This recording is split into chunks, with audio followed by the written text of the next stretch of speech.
How to get to know yourself better. Aristotle once said, "Knowing yourself is the beginning of all wisdom."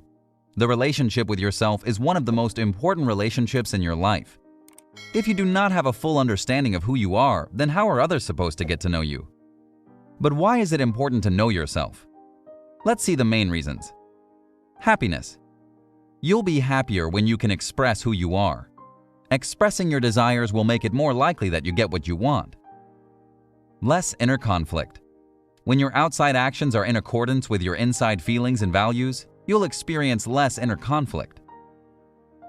Better decision-making.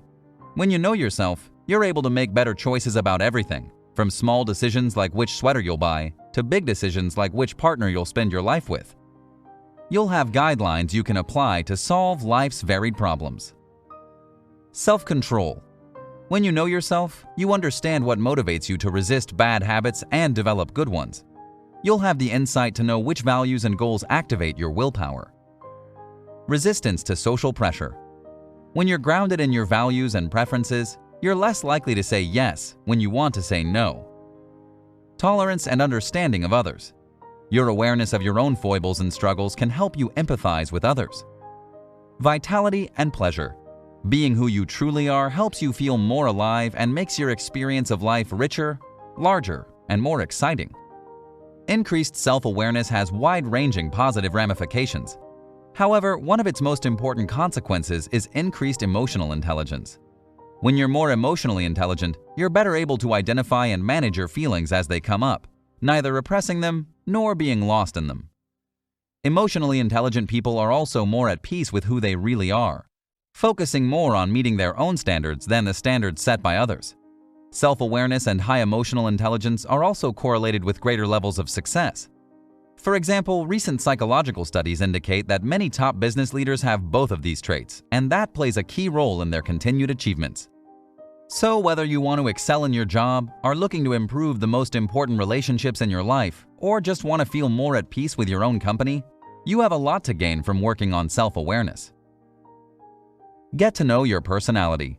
Firstly, let's look at understanding your core personality. This is something you can do by reflection alone, but making notes and writing lists can help you make better sense of the information you have. Ask yourself the following questions. What 5 to 10 traits do I feel define me? What 5 to 10 words would others choose to describe me? Which role do I play in my group of friends? How would a stranger see me?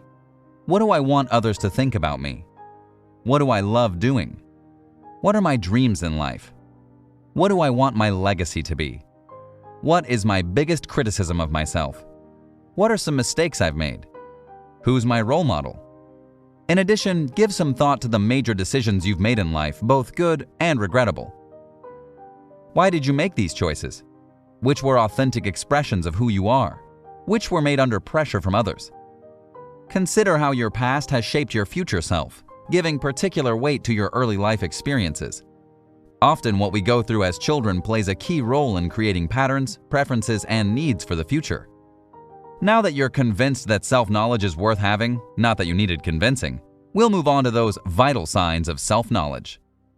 Vitals. The capital letters in vital signs form an acronym for the 6 building blocks of the self, or vitals for short. The letters stand for values, interests, temperament, around the clock, life mission and goals, and strengths/skills. V equals values. Values such as helping others, being creative, health, financial security, and so on are guides to decision-making and motivators for goals. Research shows that just thinking or writing about your values can make it more likely that you take healthy actions. The motivation provided by worthwhile values can also keep you going even when you're tired, as shown in many psychology experiments. If you want to self-motivate, know your values. I equals interests. Interests include your passions, hobbies, and anything that draws your attention over a sustained period of time. To figure out your interests, ask yourself these questions.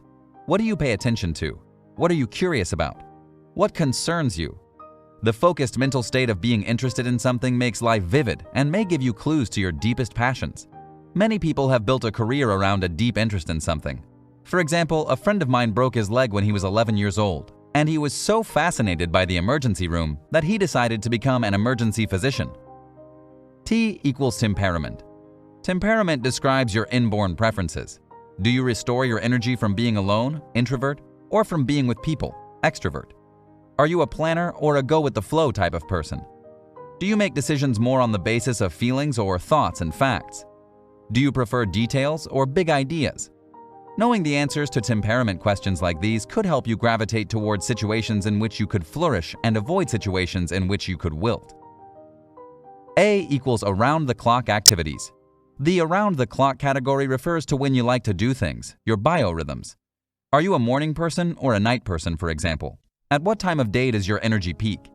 If you schedule activities when you're at your best, you're respecting your innate biology. While the idea of biorhythm preferences may sound trivial compared to lofty qualities of the self like values, your daily life is more pleasant when you're in sync with your biology. L equals life mission and meaningful goals. What have been the most meaningful events of your life? What have been the least meaningful events of your life? Answer these questions and you may discover clues to your hidden identity, to your career, and to life satisfaction. S equals strengths. Strengths can include not only abilities, skills, and talents, but also character strengths such as loyalty, respect for others, love of learning, emotional intelligence, fairness, and more. Knowing your strengths is one of the foundations of self-confidence. Not being able to acknowledge your own superpowers could put you on the path to low self-esteem. Become a person who takes in the good, listening for compliments and noticing skills that could be clues to your strengths. Here's an example. An acquaintance tells you that she loves the soothing sound of your voice. What could you do with that knowledge? Likewise, knowing your weaknesses can help you be honest with yourself and others about what you are not good at. You might decide either to work on these weaknesses or to try to make them a smaller part of your personal or professional life. There are 3 tests you can take online to help you better understand yourself.